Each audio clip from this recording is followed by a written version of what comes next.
નમસ્કાર કરીના સાથે તમે જોઈ રહ્યા છો ઇન્સ્ટન્ટ ઇન્ડિયા વડોદરા. સ્ટર્લિંગ હોસ્પિટલને ક્લોઝર નોટિસ. 30 દિવસમાં ખુલાસો નહીં કરે તો હોસ્પિટલ બંધ કરવાનો આદેશ નોટિસમાં.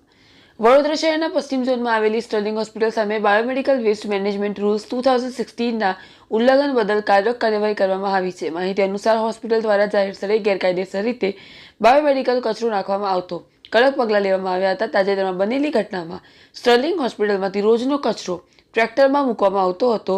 તે ટ્રેક્ટર ચાલકે ગોત્રી ગાર્ડનમાં આખો કચરો ખાલી કરી દીધો હતો, જ્યાંથી મળેલા કેટલાક જથ્થામાં બાયોમેડિકલ વેસ્ટ જોવા મળ્યો હતો.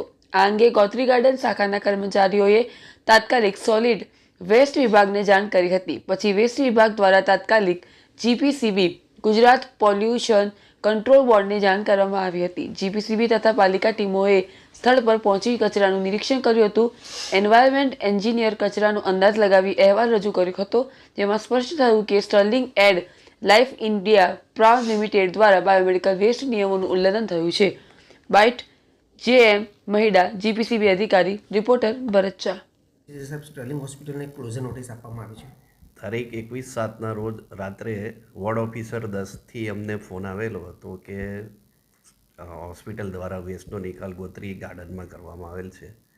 તો એ બાબતે હવે સ્થળ તપાસ કરવામાં આવેલી 21/7/2025ના રોજ, અને લગભગ 400-450 કિલો જેવો વેસ્ટ ત્યાં નિકાલ કરેલો હતો, જેને અમે તાત્કાલિક ક્વોન્ટમ જે બાયોમેડિકલની એજન્સી છે એના દ્વારા કલેક્ટ કરાવવામાં આવ્યો હતો, અને સેગ્રીગેટ કરાવતા એમાંથી લગભગ 2.5થી 3 કિલો જેવો બાયોમેડિકલ વેસ્ટ જોવા મળેલો હતો.